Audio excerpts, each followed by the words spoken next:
अप्पन और असलम दो हलवाई हैं जो मिठाई बेचते हैं। अप्पन की दुकान में खुले में मिठाइयाँ रखी हैं और मक्खियाँ मिठाइयों पर मंडरा रही हैं। पुराने जमाने के तराजू और गमछा है और अप्पन का चेहरा तनाव से भरा हुआ है। उधर मुस्कुराता हुआ असलम आधुनिक फ्रिज में मिठाइयाँ रखता है, हाथों में ग्लोव्स और इलेक्ट्रिक वेइंग मशीन रखता है। आपसे पूछा जाता है कि आप किससे मिठाई खरीदोगे? आप तो असलम से ही खरीदोगे ना। और हमारी स्कूल की किताबें आज हमारे बच्चों को यही सिखा रही हैं। हे मनुष्य, बाबा के दरबार में आओ तो घंटी बजा के आना। हेलो एंड नमस्कार मित्रों, वीडियो के नीचे कमेंट पढ़िए, आपको लिखा मिल जाएगा कि तुम्हें तो हर बात में हिंदू मुस्लिम ही नजर आता है। तुम्हें तो ऐसा लगता है कि पूरी दुनिया केवल हिंदुओं के प्रति नफरत फैलाने, हिंदुओं को नीचा दिखाने और मुस्लिमों का महिमा मंडन करने वाली बन गई है। लिखा है ना? अफसोस, ये सच भी है। सारी दुनिया तो नहीं, लेकिन भारत में तो ये हो रहा है। और वीडियो पूरा देखने की हिम्मत रखोगे तो आपको भी पता लग जाएगा। क्या आपके मन में भी ये विचार आते हैं कि गंदे वाले हलवाई का नाम अप्पन और अच्छे वाले का नाम असलम एक संयोग भी हो सकता है? चलो तो आज यही दिखाता हूं कि यही संयोग हर बार, हर पुस्तक में, हर फिल्म में, हर अखबार में क्यों होता है। दूसरा संयोग देखते हैं। एक तरफ अभिमन्यु है, कभी हाथ नहीं धोता, मुंह से बदबू आती है, कपड़े गंदे और बाल बिखरे रहते हैं। दूसरी तरफ आदिल है, वो अपने शरीर का ध्यान रखता है, ब्रश करता है, सफाई करता है। और बच्चों से पूछा जाता है, आप दोनों में से किसे पसंद करते हो? ये भी संयोग है। आगे चलते हैं। एक खेल खेलते हैं जिसमें बच्चे का नाम लेकर उसकी तरफ बॉल फेंकी जाती है। यहाँ 3 लड़कियां और एक लड़का है। लड़कियों के नाम हैं मनी, मौली और कला। लड़के का हुसैन। नहीं, लव जिहाद नहीं, संयोग है। आगे बढ़िए।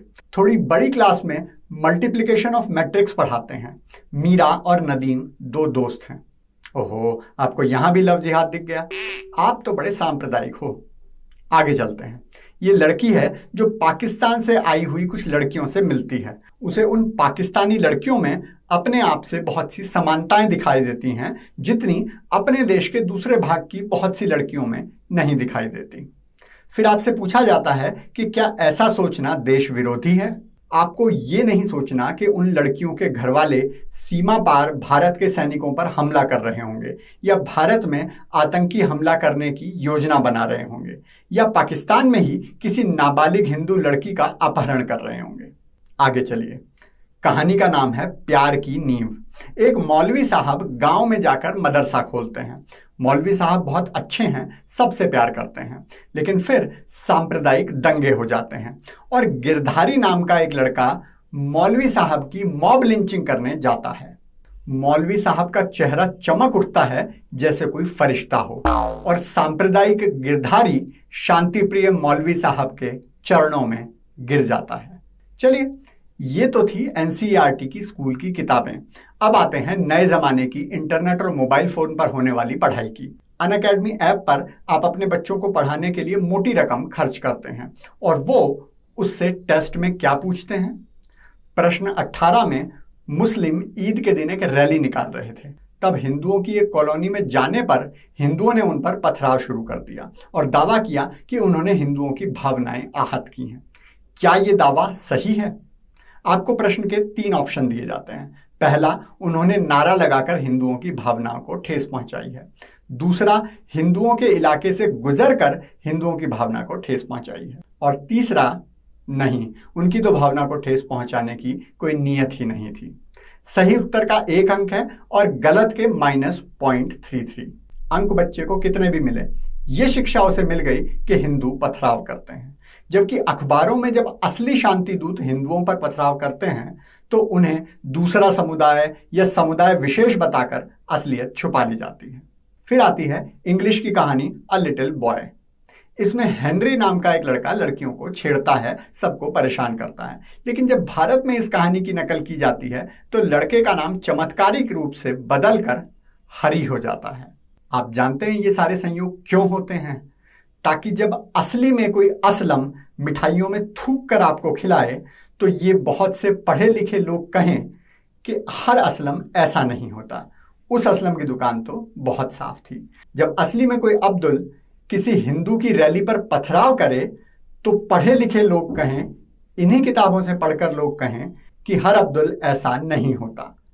ये देखो, हिंदू भी पथराव करते हैं पुस्तकों में, असल में करें या ना करें। और ये सारे संयोग तो मैंने काल्पनिक कहानियों के दिए हैं। अगर असली इतिहास की बात करने लगो तो कई घंटे निकल जाएंगे।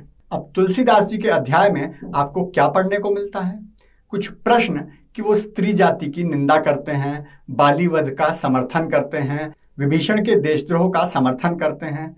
ऐसे ग्रंथ में आप कौन सा सौंदर्य पाते हैं? और जानते हैं ऐसा क्यों लिखा है?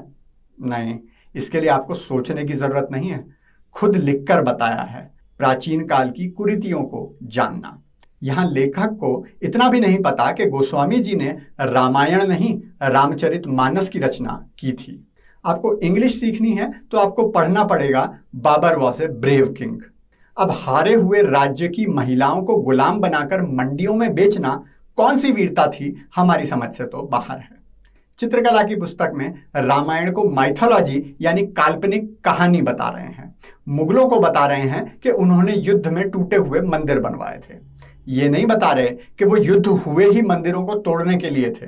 जब एनसीईआरटी से पूछा गया कि किस पुस्तक, किस सबूत के आधार पर ये लिख रहे हो, तो बोले कोई सबूत नहीं है, ऐसे ही लिख दिया। उसी चित्रकला के पेपर में पूछ रहे हैं कि मुगल काल की जो चित्रकला थी वो सेकुलर थी क्योंकि उसमें हिंदू देवी देवता और संत भी दिखाए जाते थे। अब सबसे सेकुलर मुगल अकबर की अकबरनामा का ये चित्र ध्यान से देखो। सेकुलरिज्म कौन सी दीवार में चुना जा रहा है? कहाँ है सेकुलरिज्म की लाश और कहाँ है उसका सर? और सबसे बड़ा वाला संयोग बताऊं जिसके कारण ये सारे संयोग संभव हुए? ये देखिए, 1947 से लेकर 1977 तक भारत के शिक्षा मंत्री मौलाना आज़ाद, हुमायूं कबीर, मोहम्मद करीम, फखरुद्दीन अली अहमद और नूरुल हसन। ये भी केवल एक संयोग था, वरना शिक्षा मंत्री का नाम हिंदू भी हो सकता था। बाबा का आज का ब्रह्म ज्ञान है आंख बंद करके बैठे हिंदुओं के नाम। आप देखो या ना देखो, सामने वाली पार्टी भविष्य एकदम साफ देख रही है। अभी सत्ता से बाहर होकर वो इतना कर रही है, सत्ता में आकर वो क्या करेंगे, लो उन्हीं के मुंह से सुनो। 25 करोड़ की जनसंख्या है। मोदी जी और अमित शाह जी सुन लो, कान बेरेगा हो गए तो कान खोल के ये जो मेल है कान में से निकाल लेना। वो 5 लाख थे, अब 5 करोड़ के अब जनसंख्या कुर्बानी देगी। और वो कुर्बानी ऐसी कुर्बानी होगी कि भारत का पूरा संविधान पलट दिया जाएगा जो बाबा भीमराव अम्बेडकर ने लिखा था। नया इतिहास लिखा तो अमित शाह जी और मोदी जी ये नहीं समझेंगे गुजरात से हम मुसलमानों को मारते मारते।